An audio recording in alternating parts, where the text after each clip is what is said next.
وسئل عليه السلام عن قول الرسول: غاروا الشد ولا تشبهوا بالهود، فقال عليه السلام: إنما قال ذلك وأدن قل، فأما الأنا وقد اتسع نطاقه وضرب بجيرانه فامروا وما اختار۔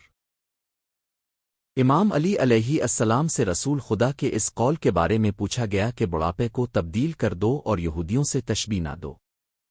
تو امام نے فرمایا کہ رسول خدا صلی اللہ علیہ وآلہ نے یہ اس وقت کے لیے ارشاد فرمایا جب مسلمان کم تھے، اور اب تو اس دین کا دائرہ وسیع ہو چکا ہے اور وہ زمین پر قائم و ثابت ہو چکا ہے، تو اب ہر ایک کو اختیار ہے وہ جو چاہے کرے۔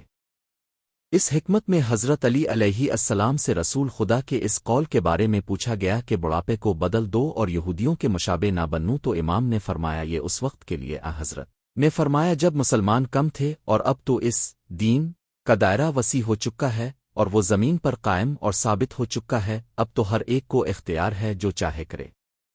چونکہ زمانہ رسول خدا میں ابھی اسلام ابتدائی مراحل سے گزر رہا تھا اور مسلمانوں کی تعداد مختصر تھی اور وہ کفار و مشرکین سے برسر پیکار بھی تھے، تو رسول خدا نے بوڑھوں سے کہا اپنے بڑھاپے کو بدل دو، یعنی خضاب لگاؤ، تاکہ دشمنان اسلام تمہیں جو ان سمجھی اور ان کے دل میں تمہارا خوف وہر اس بیٹھ جائے، اور خبردار اپنے کو یہودیوں سے مشابہت نہ دو، کیونکہ وہ اپنے بال سیاہ نہیں کرتے تھے، اسی لیے حضور نے ان کے جیسا بننے کو منع فرمایا۔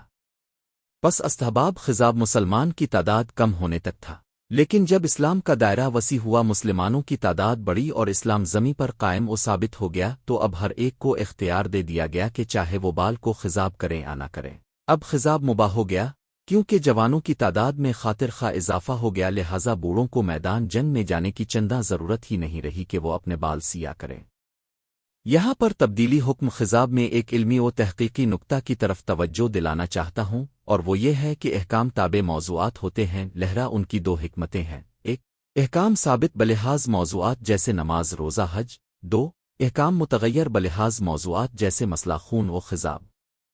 یعنی اگر موضوع بدل جائے تو حکم بھی بدل چاہتا ہے، کیونکہ حکم تابع موضوع ہوتا ہے۔ جیسے زمانہ ہے، جیسے زمانہ قدیم میں خون کی خرید و فروخت حرام تھی کیونکہ اس کے لیے منفت محلہ نہیں، لیکن بعد میں موضوع تبدیل ہو گیا کیونکہ خون لوگوں کی ضرورت بن گیا، تو اس کے لیے منفت محلل